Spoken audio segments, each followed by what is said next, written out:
Sure is going to be interesting to see how all this unfolds. There's a couple of different ways that it can go. One way is, since they have all three branches of government, they can just move quickly over society. And there's a couple of ways that can go. They could first get the cities in order, and then come to the less populated areas, or they could go straight to the less populated areas, try to force everybody into the cities. That's their ultimate goal, is they want everybody into high concentrations of people. Agenda 2030, they want travel corridors, limited access. They don't want little communities, little towns in the country of 10,000 and less. They don't exist. And if you think that I'm lying about this, just go do some research into United Nations Plan for Sustainable Development, UN Agenda 2030. They want major population reduction, less people on the planet. They feel like they're the guardians of it all, and it's all in different levels of the no. It all trickles down. So you've got, the very tip top of the world structure. They are evil people. They are open and willful servants of the devil, and they know exactly what they're doing. And then each level below them is just a different level of deception, all the way down to just going uphill. Caught it though. Anyway, it's just a different level of deception at each level, and so different people have different things that they need to know to be able to carry out the overall plan. It's called compartmentalization, or not letting your right hand know what your left hand's doing, so on and so forth. And that's essentially how the whole thing has been set up. And then the way that the structure of Western society is, where you respect your elders and respect authority, the people who are on the right side of reality, generally, they're still going to follow orders a lot of times, and they're not going to question the authority of those above them, because they've been locked into this system of hierarchy, where that's just how you handle your business. And you had to do that to climb through the ranks. You had to do what the system was demanding of you to be able to elevate yourself to a different level. And what we're going to have to do is do a better job of getting everything lined out for ourselves at a local level. And back to what I was saying, so they could come quickly to get the cities in total control and total lockdown, and then come to the rural areas, or they could use the numbers that they have in the cities. They could unite the people in the cities to help them take part in bringing the people in the rest of the nation to them, all the red regions of the map. So that's an interesting play that exists, and I think that they would want to use the numbers of the people that are in the cities to help them with the red regions, instead of get the cities locked down and under complete submission and control, and then come out and try to address the people in the lesser dense areas when it comes to population numbers. It's going to be crazy to see how it all ends up shaking out. What they're doing is they are setting the stage to label the majority of the country as domestic terrorists. So if you're traditional American in this inverted reality, you are the enemy of their country. Their country is not traditional America. They stole it. That's what a fundamental change is, but people were too ignorant to understand when Barack Obama said we're going to fundamentally change America. That meant change it at a base level and make it into something completely different. Well, now that they've managed to convince so many people that Joe Biden won the election, which, don't get it twisted, it is just a sizable minority with enclaves of sprinkles all across the country. And it gives the illusion that they have numbers, but they really don't have numbers. It's all an illusion that's put forth by the media. But anyway, what they're trying to do is continue uniting the abnormal states of psychology, the people that are not following the standard, that reject the standard of normality that God has prescribed for the Western world. They are uniting people of, the people that are suffering from illusory gender dysphoria, or the trans people, the homosexual people, the people of different skin tones, the people that are mad that the man is the head of the household, so the feminist, the weak men, just all of the random collection of people that they can get together, and then anybody that is a part of the majority that they can get to leave the majority to join this sizable group of collected minorities, then they feel like they can have that one unified group. That's what they mean by, they've talked about diversity and unity. Well, that's the way that you end up with unity through diversity, is just unite everybody behind or under the umbrella of we're not the strong majority. When 70+% of the country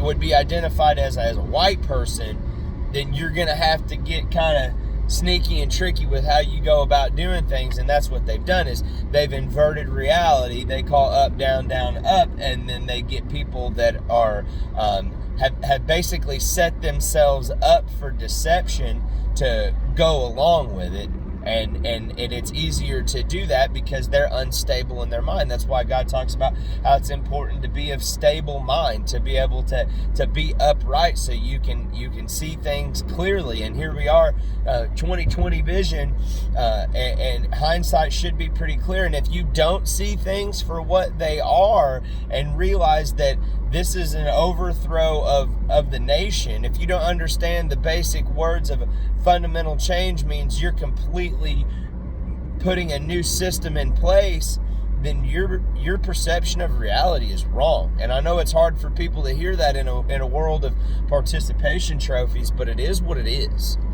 And so we're gonna see how this plays out, and I gave you a couple of scenarios where it could play out in a rapid way, and then another scenario is, they talk about Agenda 2030 and they've extended it out for 2050. Another way that I see this going is a long, slow progression where they just try to passive aggressively force our hands and get us to where we are tired of fighting it, and more people will capitulate. It's kind of like, the Amish people, they let their kids go out at a certain age and experience the world as an Englishman, right? And then they can come back if they choose, and if not, they're excommunicated. I think that's a potential scenario that plays out, is they just feel like they can win the long-term war of attrition with the bells and whistles. A lot of people don't realize, though, if you buy into their system, you're going to have to sell your soul to be able to be a part of it. They do have plans to force everybody into a different type of economy, and it talks about in Revelation where you can't buy or sell. That's what they're going to do. They're going to make it out to be where, if you won't get, it's going to be initially, you may not have to wear the mask, or you may not have to wear that scarlet letter if you have that certificate of vaccination identification. And then they'll ratchet it up where you got to do this, you got to do that, and eventually certain professions you'll have to have a vaccine. You'll have to have a vaccine to be a healthcare worker. You'll have to have a vaccine to be a teacher. You'll have to have a vaccine to be a police officer. You'll have to have it to be military, and they'll never stop. They're going to continue to ratchet it up because they've never been made to answer for it. And I'm just as guilty of wanting to handle things in a physical way as anybody else, but I'm here to tell you the ultimate solution is finding the true power of God within ourselves, and the only way we can do that is to be fully obedient to His Word. And I don't do the best job of that either, okay? I'm a human being. Like I've said before, we've all got sticks in our eyes, okay? But at least I can see out of one of them. We're all tainted by this world that we live in, and I'm not sitting here trying to posture myself as I'm a holy person and I'm better than this, that, and whatever, okay? I'm not holy.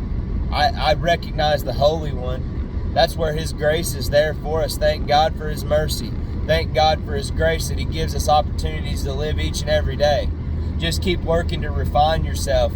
Keep working to have God eliminate the things that are holding you back from being the person that He needs you to be in these times, that your family needs you to be in these times. If it is a slow fade over a 20, 30, 40-year period, hey, our kids are going to have to grow up. Our grandkids are going to have to grow up in that. And ultimately, I don't see the world being able to return to the way that it was. And people need to prepare themselves for that. People need to think about ways to withdraw from the system and to work together with people in their communities to preserve the culture, to come up with different ways to exchange goods and services with each other, whether that's a barter system or maybe you come up with your own kind of currency, a labor currency. I don't know. I'm not an economist.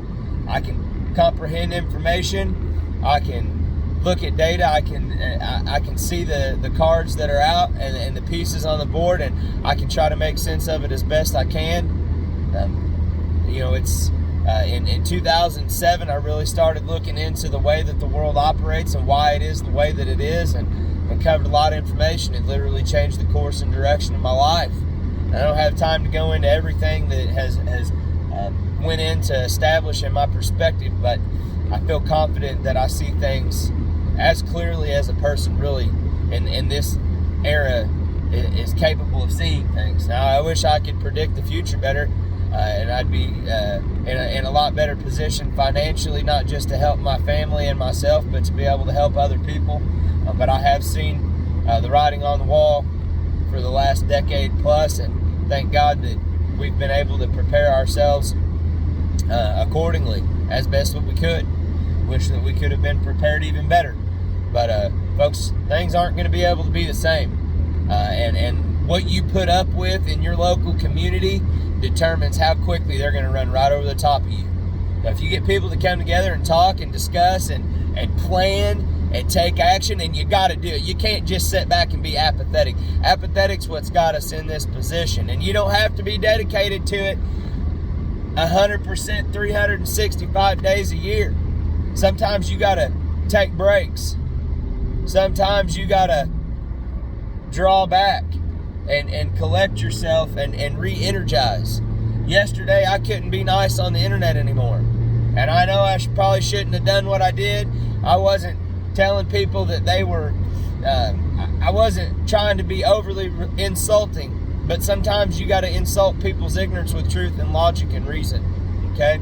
And so I wasn't on there telling people you're an idiot, you're an effing idiot. I wasn't being simple with my insults, okay? I was being descriptive with them. It's what I call respectable insults, okay, within reason. So I'm respecting them to a degree, but at the same point in time, I'm insulting their ignorance to a point where they're kind of stuck back and taking it on. They don't even have grounds for a rebuttal because the truth just hits them so hard, forces them to contemplate what you're saying. You have to flip the positioning and flip your perspective and realize that you're in a cognitively superior position to these people whose perception of reality is so greatly distorted.